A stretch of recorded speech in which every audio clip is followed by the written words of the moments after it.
Ya Allah, ternyata Abu Bakar udah di situ. Nyapu tuh sekalian. Dia perhatikan siapa dia orang. Setelah dia nyapu, dia masakin air ke nenek. Abu Bakar Siddiq radhiyallahu.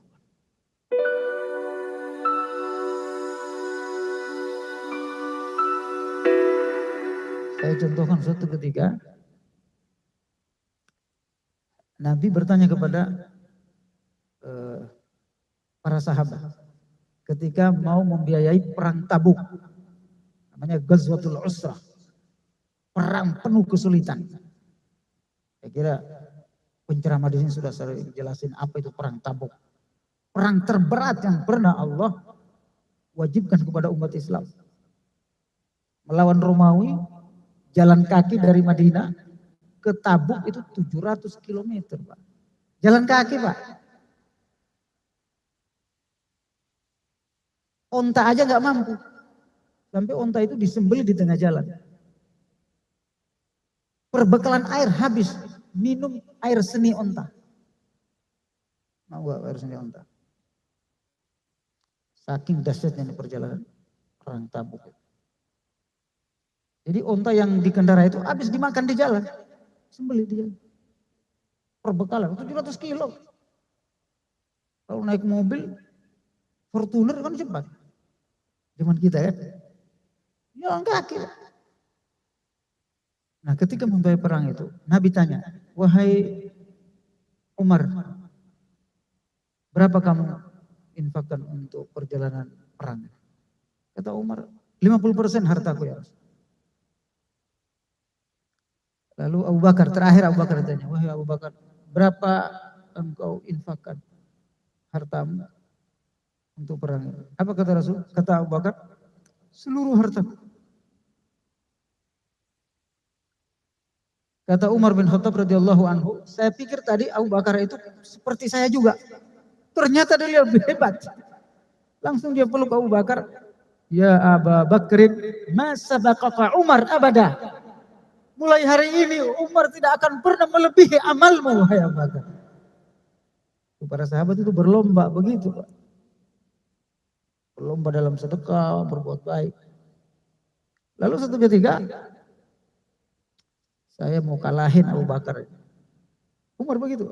Jadi boleh sebenarnya. Saya mau kalahin Abu Bakar. Kapan?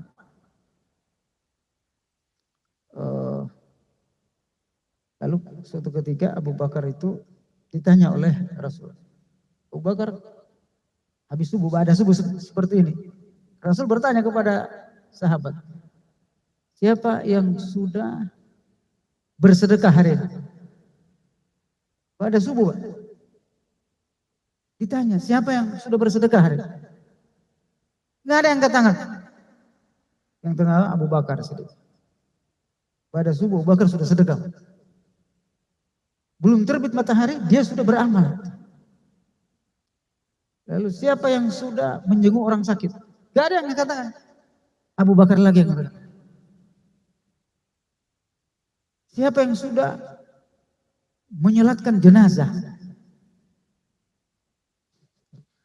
Gak ada. Saya harus.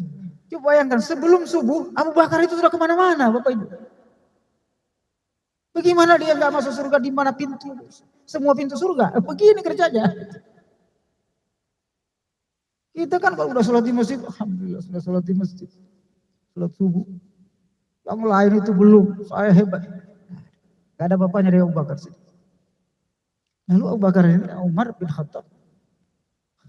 Besok saya kalau ditanya oleh Nabi, saya harus bisa jawab. Itu sifatnya sahabat begitu, gak mau kalah dalam amal. Akhirnya dia jam 2:30 bersolat tahajud. Jam 2 tahajud. Kalau jam kita jam 3 subuh. Dia datangi rumah nenek-nenek janda miskin. Umar pengen memasakkan air, membantu nenek-nenek itu. Pokoknya kalau dia siapa nanti sudah membantu orang lain, saya katakan itu. Jam 3 subuh.